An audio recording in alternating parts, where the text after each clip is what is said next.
If you're getting kind of tired of this limit business, be of good cheer. We're getting close to the end. And I'm not about to contradict the work of about 1,000 or so calculus authors who all believe that studying limits is a great way to introduce calculus. And so here we go on our path. And one thing we haven't really seriously looked at is what happens as x approaches an infinity. Either positive infinity or negative infinity.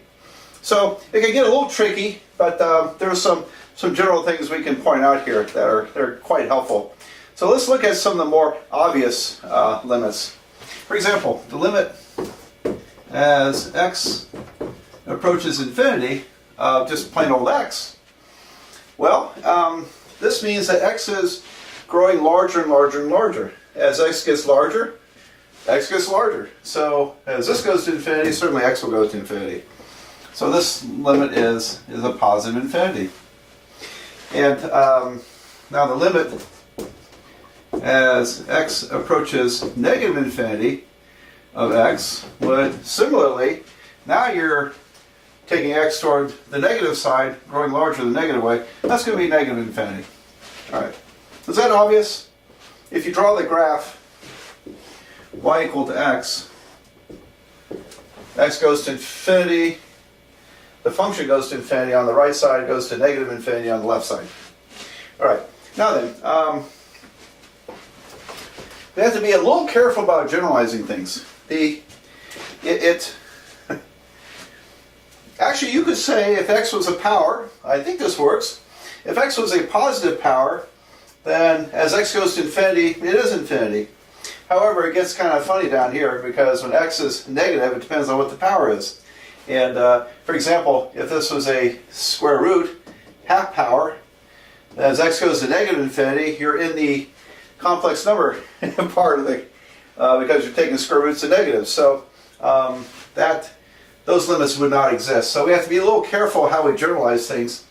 But generally speaking, on the right side, as x to a power, let's say x to the a, goes to infinity, provided that a is greater than 0. Over here, however, we have to be careful about those generalizations, and probably would open up a can of worms we're really don't want to delve into right now. In order to try to, I would say, take these on a one-on-one case as you approach them, and maybe we'll look at some of those.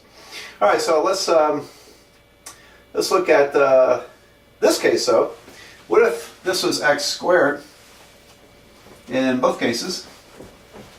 So, limit of x squared as x approaches infinity is still infinity. However, as x approaches minus infinity, well, you're squaring the x's. Those are positive. So those limits will also be positive infinity. So we'll have to pay attention to exponents, how they work, and particularly when x is negative. So anyway, now let's look at another type of example. What about fractions? The limit as x approaches infinity of 1 over x, well, now the denominator is getting larger and larger, which means 1 divided by a larger and larger number is smaller and smaller, isn't it? You know, it goes 1/2, 1/3, 1/4, 1/5. Those are progressively getting smaller. And they can get arbitrarily small. As x gets arbitrarily large, as the limit goes to infinity, then the fraction 1 over x gets arbitrarily small. And so that means it's going to end up being 0. All right. However, if you let x go to negative infinity of 1 over x, then now we're on the negative side of the ledger, and all the x's are negative, and so 1 divided by negative numbers are negative. Nevertheless, they are shrinking, and so that limit is also 0. So the graph of this one would look like this. I take my word for it. Does it? Yes, it does. Looks like this. Y equal to 1 over x. And the infinite limits, no, let me say this. The limit as x goes to infinity is finite. So when a infinite limit is finite, the graph would produce a horizontal asymptote. In other words, it's a line which indicates the limiting nature of the function. So as x goes to infinity, 1 over x shrinks down to close to 0. It approaches 0. And as we go from the left side, and this increases closer and closer to 0. So I think pictures can speak 1,000 words, and I have no problem speaking 1,000 words. However, it's kind of nice to see a picture of what's going on here. So, well, when we work these problems, we'll have to pay attention to what happens when x is a negative number, okay, and what's going on with that. So we'll work some examples of these. Now then, some other issues here with these limits. Let's look at one that does not exist, but yet the function is always finite. What would that be? Well, the sine function. Y equals to sine of x, or f of x equals sine of x, it doesn't matter. The limit as x approaches infinity of the sine function does not exist. And why is that true? Well, so let's review what a sine wave looks like. The graph would be a wavy pattern like so, and it just bounces up and down between 1 and minus 1 to eternity. It's called a periodic function because there's a set period for each cycle of this wave pattern. Periodic functions are quite interesting, and I love to talk about it, but I better leave that one alone for now. Anyway, it goes up and down between minus 1 and 1, but it never settles on an answer. It never settles on an answer. And so we would say that the limit does not exist.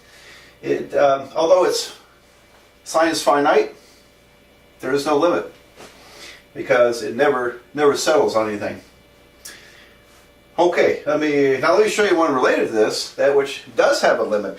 And let me get my eraser here. Here's a function which could show up in any study of vibration or oscillation. If you studied light waves, sound waves, vibration of strings, electricity, alternating current, we could come up with these types of functions in those studies. And how about the way voltage discharges from a capacitor? This function could potentially fit one of those examples. All right, well, what does it look like? The e to the minus x sine x. I'm only going to look at it from 0. So when x is 0, I've got e to the minus 0. That's going to be 1. 1 times sine 0 is 0. So remember what e is. E is approximately 2.7182818. We're going to use it all the time in calculus eventually, quite a bit. It's a very powerful function, e to the x type functions, exponential functions. Very, very useful in calculus and the sciences.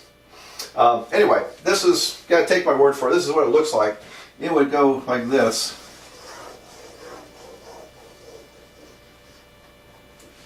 And imagine a spring. If I pull down a spring and release it, it starts bouncing.